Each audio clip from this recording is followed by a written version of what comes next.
يؤتي الحكمة من يشاء ومن يؤت الحكمة فقد أوتي خيرا كثيرا وما يذكر إلا أولو الألباب.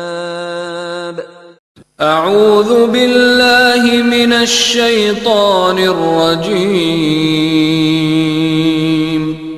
بسم اللہ الرحمن الرحیم. السلام علیکم ورحمۃ اللہ وبرکاتہ. الحمد للہ حمدا یلیق بجلالہ والصلاة والسلام علی صفوة انبیاء نبینا محمد بن عبداللہ وعلی آلہ وصحبہ اجمعین وبعد. عالی دماغ فلاسفر اور شاعر، علم حیات یعنی فزکس کا ماہر، زبردست ماہر ریاضی داں یعنی میتھمیٹیشین، سولر ڈیٹ یعنی شمسی تاریخ اور لیونر ڈیٹ یعنی قمری تاریخ کی تحقیق کر کے ان میں مفید اصلاحات کرنے والا، دونوں قسم کی تاریخوں میں مطابقت پیدا کرنے کا طریقہ دریافت کرنے والا، ماہر موسمیات، لیپ ایئر کا انوینٹر، ادیب اور مصنف ابو الفتح عمر بن ابراہیم خیام.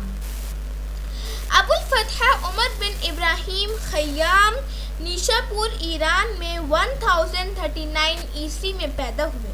عمر خیام کا خاندان معمولی حیثیت رکھتا تھا.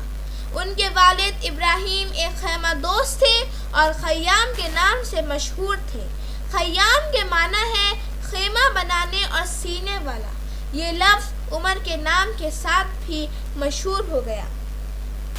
مطالعے اور محنت کے عادی عمر خیام نے علم ریاضی پر بڑی قابلیت سے اپنی پہلی کتاب مکعبات لکھی، لیکن نوجوان عمر خیام کی طرف کسی نے توجہ نہ دی.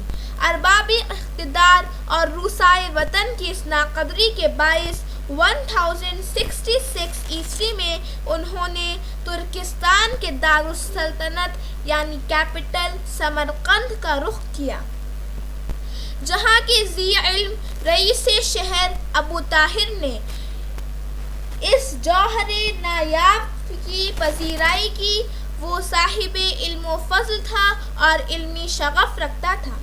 اس کا تعلق شاہ ترکستان کے دربار سے تھا. ابو طاہر نے عمر خیام کو ایک جوہر قابل سمجھ کر اس کی بڑی قدر و منزلت کی. عمر خیام کی کتاب الجبر والمقابلہ یورپ میں شائع ہو کر مشہور ہو چکی تھی. مولانا شبلی نعمانی نے اپنے مقالات میں خیام کے بارے میں لکھا ہے کہ اس نادر کتاب نے اہل یورپ کے نزدیک خیام کو ریاضی داں اعظم ہونے کا ثبوت دیا ہے.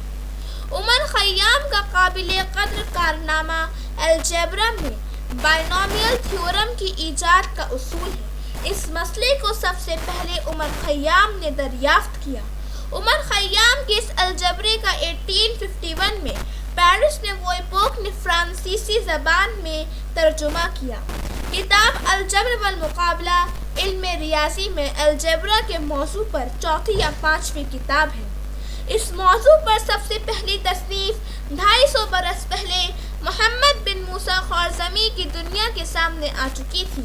سمرقند میں عمر خیام کی اپنے مربی ابو طاہر کی وساطت سے شمس الملک شاہ ترکستان کے دربار میں رسائی ہوئی. ترکستان کے نامور وزیر نظام الملک اہل علم و دانش کا قدرداں تھا.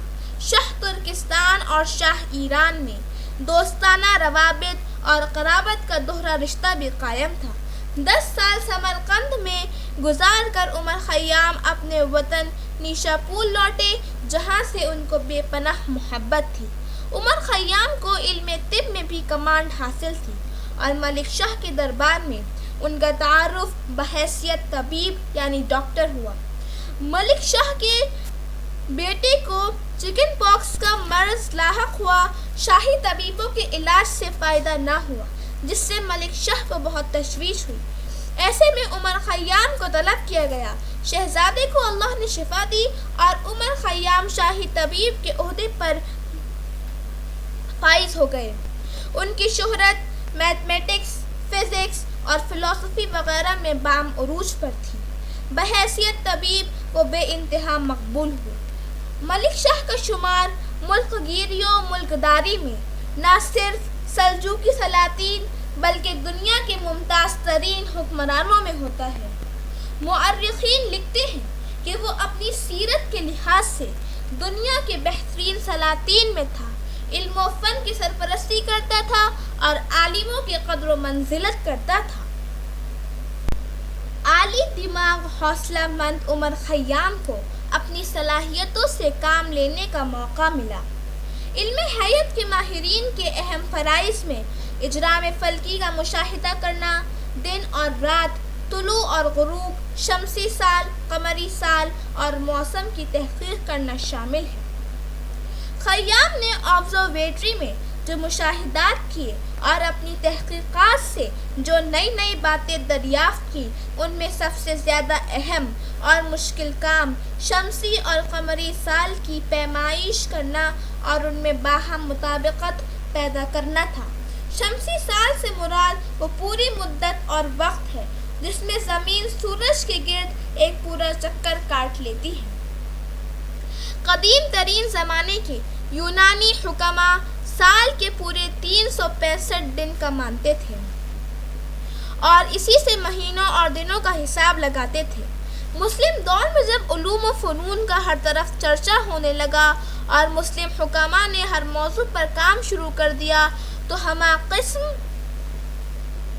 کے علوم و فنون کی ترقی کے دروازے کھل گئے۔ مسلم حکماء اور سائنسدانوں نے زمین کی گردش، شمسی سال اور قمری سال کی تحقیق بھی شروع کر دی۔ سب سے پہلے محمد بن جابر البنانی جو مشاہدہ افلاک کا ماہر تھا، اس نے شمسی سال کی تحقیق کر کے پورے ایک سال کی مقدار 365 دن، 5 گھنٹے، 46 منٹ اور 24 سیکنڈ متعین کی تھی۔ عمر خیام نے بھی شمسی سال کی کمال احتیاط سے تحقیق کی اور پیمائش کے بعد پورے سال کی مقدار 365 دن، 5 گھنٹے اور 49 منٹ بتایا۔ عمر خیام کی تحقیق آج کے دور سے بہت قریب ہے اور زیادہ صحیح ہے۔ زمانہ وسطیٰ میں کوپرنکس، جس کا شمار یورپ کے عظیم فزسسٹ میں ہوتا ہے، 16 سینچری میں تحقیق کے بعد جو مقدار بتائی تھی اس میں اور آج کی تحقیق میں 17 سیکنڈ کا فرق نکلا تھا۔ کوپرنکس پہلا مغربی سائنسداں ہے جس نے زمین کی گردش کے نظریے کو بیان کیا، لیکن کوپرنکس سے کوئی 600 برس پہلے مسلم دور میں ایک مسلم سائنسداں ابو سعید احمد نے زمین کی گردش کے نظریے کو پیش کیا اور اس کے نتائج بھی بتائے۔ عمر خیام کی قدر و منزلت کا یہ عالم تھا کہ شاہان وقت اسے اپنے ساتھ بٹھاتے تھے۔ ملک شاہ کے انتقال 1092 عیسوی کے بعد خراسان کا خطہ سنجر شاہ کے حصے میں آیا۔ سنجر شاہ بھی عمر خیام کی عزت کرتا تھا اور احتراماً تخت پر اپنے ساتھ بٹھاتا۔ عمر خیام نے اپنی زندگی کے آخری ایام فلسفی کے مطالعے اور شاعری کے مشغلے میں گزارے۔ آخری ایام کا ذکر علامہ سید سلیمان ندوی رحمۃ اللہ علیہ یوں تحریر فرماتے ہیں کہ مرض الموت کے آخری لمحوں میں وہ ابو علی سینا کی کتاب الہیات شفا کا مطالعہ کر رہا تھا۔ جب واحد اور کثیر کی بحث پر پہنچا تو اس پر یہ اثر ہوا کہ اٹھ کھڑا ہوا، لوگوں کو بلا کر وصیت کی، پھر نماز پڑھی۔ اس درمیان میں نہ کچھ کھایا نہ پیا۔ آخر عشاء کی نماز پڑھ کر سجدہ کیا اور یہ خوشنوا ہمیشہ کے لیے خاموش ہو گیا۔ عمر خیام نے 1131 عیسوی میں انتقال کیا اور نیشاپور کے قبرستان میں تدفین ہوئی۔ عمر خیام کو شعر و ادب پر کمال حاصل تھا۔